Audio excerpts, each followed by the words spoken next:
지금 이 순간 호르무즈 해협에서는 1년 넘게 이어진 전쟁이 막바지에 접어들었습니다. 2026년 2월 28일 미국과 이스라엘의 전격 공습으로 이란 지도부 49명이 사망했고 해군은 완전히 괴멸됐습니다. 그런데 뉴스 화면만 보면 작년부터 이란이 기뢰를 깔아 바다를 막은 것처럼 보입니다. 하지만 진실은 정반대입니다. 미군의 공습으로 이란 해군은 이미 괴멸됐습니다. 바다를 막을 물리적 능력은 남아있지 않았죠. 그런데 하루 100척씩 지나다니던 유조선 3,000척이 실제로 사라졌습니다. 누가 이 거대한 선박들을 멈춰 세웠을까요? 2025년 초 런던 보험사들이 전쟁 위험 보험료를 평소의 40배로 올렸습니다. 수천억 원짜리 배를 띄우는 것 자체가 경제적으로 불가능해진 겁니다. 바다를 막은 건 기뢰가 아니라 런던에서 날아온 보험 청구서 한 장이었습니다. 금융이 만든 봉쇄의 메커니즘 함께 파헤쳐 보도록 하겠습니다. 본격적인 이야기에 앞서 구독과 좋아요 부탁드립니다. 영상 제작에 큰 힘이 됩니다. 지난해 초부터 시작된 이 전쟁의 진짜 무기는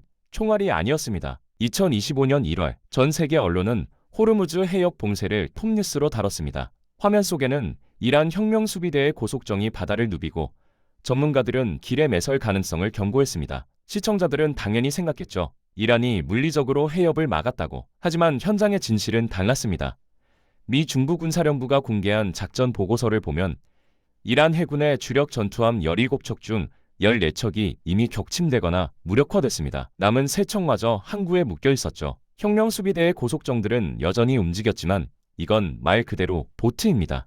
호르무즈 해협 전체 폭은 30km가 넘지만 수심 문제로 거대한 유조선이 실제로 다닐 수 있는 안전항로는 폭 3km 남짓에 불과합니다. 한강 폭의 두세 배밖에 안 되는 이 좁은 목구멍을 15m짜리 쾌속정으로 완전히 틀어막는다? 물리적으로 불가능합니다. 그럼에도 배는 사라졌습니다. 2025년 1월 15일 기준 호르무즈를 통과하는 유조선 숫자는 하루 평균 102척에서 8척으로 곤두박질 쳤습니다. 94%가 증발한 겁니다. 길에 한 개 발견되지 않았는데 선박들은 스스로 발길을 끊었습니다. 이유는 간단했습니다. 런던 로이즈 보험시장에서 호르무즈 해협 통과 선박에 대한 전쟁 위험 보험료가 폭등했기 때문입니다. 평소 선박 가액의 0.02%였던 보험료가 0.8%로 뛰었습니다. 40배 인상입니다. 30만 톤급 VLCC 유조선 한 척 가격이 1,200억 원이라면 왕복 한 번에 보험료만 19억 원을 내야 합니다. 해운사 입장에서 이건 재앙입니다. 원유 운송 마진 자체가 항해당 20에서 30억 원 수준인데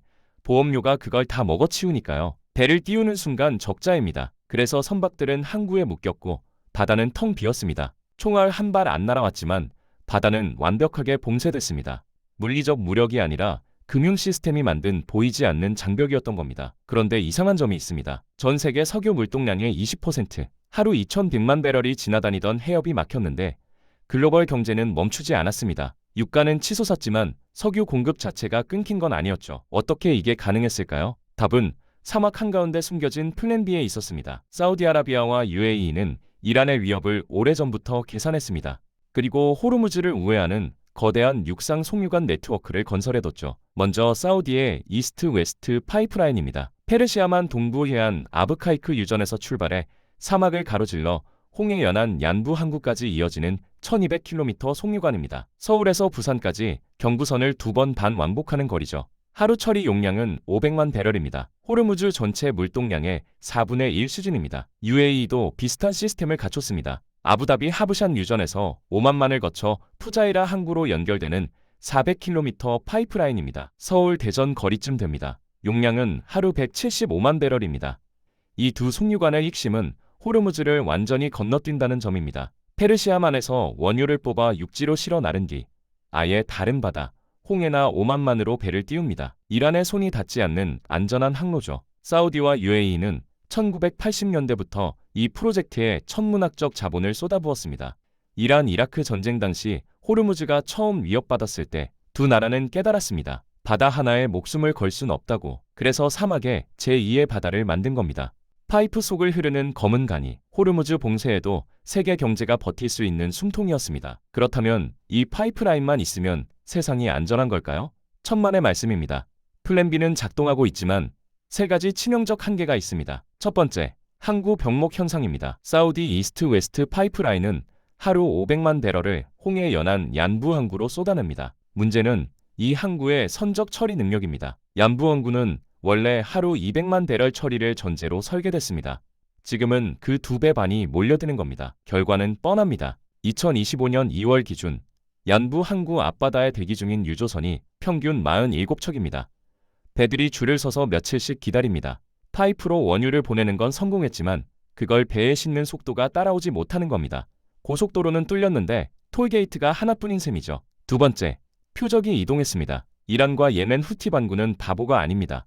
바다가 막히자 석유가 육지로 우회한다는 걸 금방 눈치챘죠. 그리고 타겟을 바꿨습니다.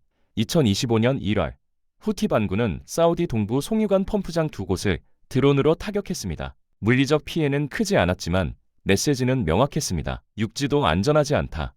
파이프라인은 바다보다 훨씬 취약합니다. 1200km 철제관이 사막을 가로지르는데 이걸 24시간 경비하는 건 불가능합니다. 곳곳에 펌프장과 밸브 스테이션이 있고 여기만 타격해도 전체 흐름이 멈춥니다. 바다는 넓어서 지키기 어렵지만 파이프라인은 길어서 지키기 어려운 겁니다. 세 번째, 한국의 물류비가 폭등합니다. 홍해 연안 얀부항구에서 배를 띄우면 아시아까지 항로가 훨씬 길어집니다. 페르시아만 직항 대비 평균 2800km가 더 붙습니다. 서울 방콕 왕복거리쯤 됩니다. 한국 정유사 입장에서 운송비가 톤당 15달러 더 오르는 겁니다. 이건 결국 주유소 기름값에 고스란히 반영됩니다. 플랜 B는 작동하지만 공짜가 아니었던 겁니다. 바다도 막히고 플랜 B도 불안전한 상황. 그런데 이상한 점이 하나 더 있습니다. 과거 호르무즈 해협을 지키던 미국의 태도가 180도 달라졌다는 겁니다. 냉전 시대부터 2010년대 초반까지 미국은 호르무즈의 충실한 경비원이었습니다. 이유는 간단했습니다. 미국 자신이 중동 석유에 목을 맸거든요.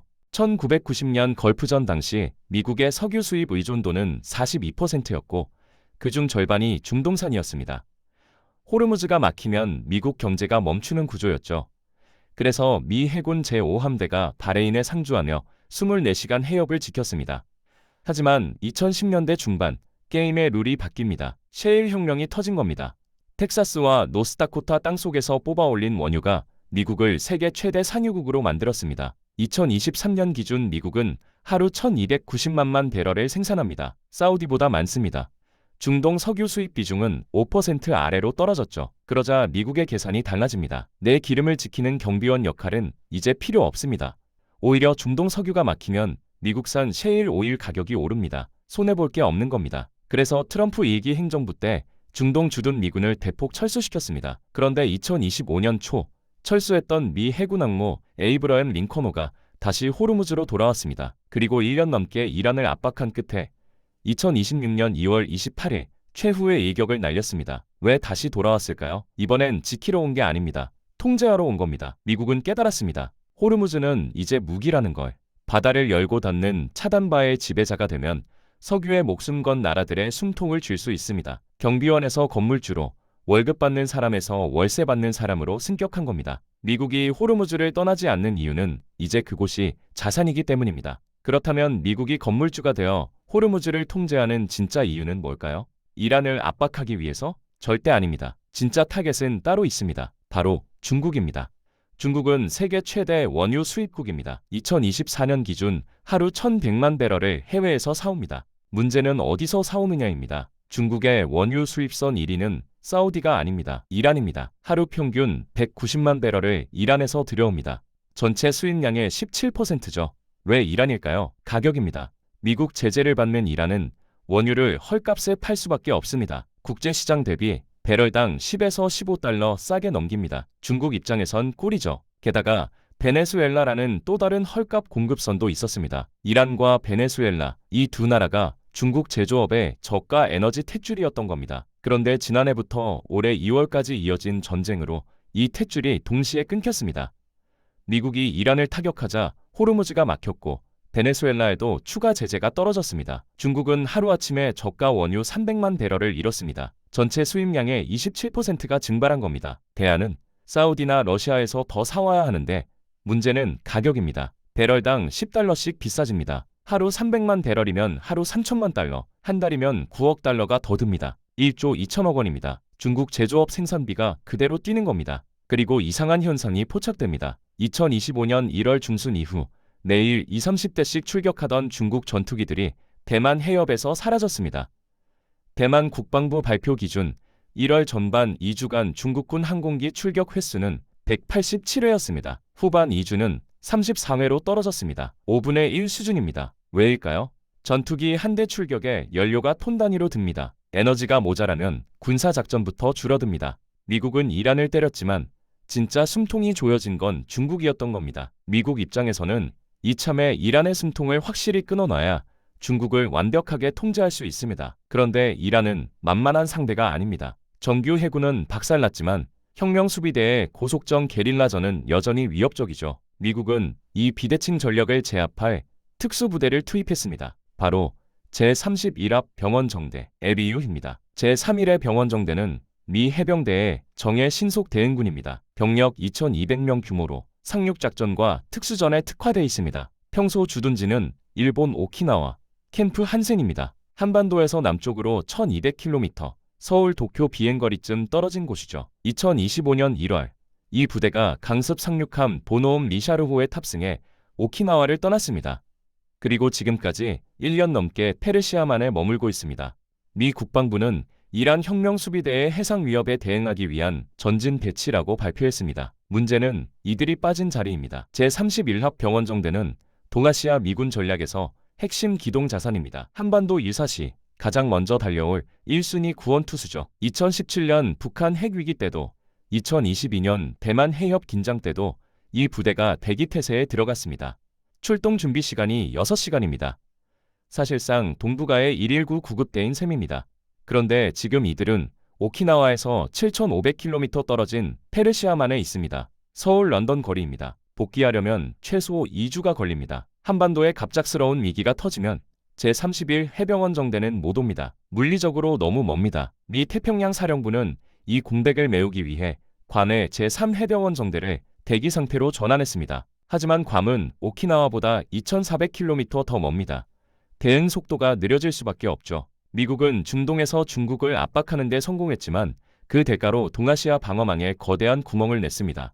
중동의 불똥이 한반도 안보의 공백으로 튀어온 겁니다. 그런데 안보 공백이 생긴 바로 그 순간 미국의 요구는 오히려 더 거세졌습니다. 다극체제 시대가 왔다고들 합니다. 미국의 힘이 약해지고 중국과 러시아가 견제 세력으로 부상했다고 말이죠. 하지만 호르무즈 사태를 보면 그건 착각입니다. 미국은 여전히 압도적인 1등입니다. 다만 방식이 바뀌었을 뿐입니다. 2026년 3월 이란 지도부를 괴멸시킨 직후 도널드 트럼프 대통령이 백악관에서 승전 기자회견을 열었습니다. 전쟁은 끝났다. 이란 해군은 우리가 무력화했다. 이제 호르무즈는 안전하다. 그런데 누구를 위해 안전한가? 중동 석유를 쓰는 나라들 한국, 일본, 중국을 위해서다. 그렇다면 이제 너희가 직접 지켜라. 너희 군함을 보내라. 메시지는 명확했습니다. 미국이 이란을 때려 길을 열어줬으니 그 길을 유지하는 건 석유를 쓰는 나라들 몫이라는 겁니다. 세계 경찰의 막대한 비용을 수혜자에게 떠넘기는 전략이죠. 한국은 즉각 압박을 받았습니다. 주한 미국 대사관이 외교부에 공식 서한을 보냈습니다. 청해부대 파견 범위를 소말리아 아덴만에서 호르무즈 해협까지 확대해달라는 요청이었습니다. 한국은 연간 원유 수입량 11억 배럴 중 70%를 중동에서 들여옵니다. 트럼프 입장에선 당연히 군함을 보내야 한다는 논리죠. 일본도 비슷한 압박을 받았습니다. 다만 일본은 이미 2020년부터 호르무즈 인근에 해상 자위대를 파견해왔습니다. 트럼프는 일본은 모범적이다라며 한국을 압박하는 레버리지로 활용했습니다. 중국은 아예 배제됐습니다. 트럼프는 중국은 우리 동맹이 아니다. 스스로 알아서 하라고 잘라 말했습니다.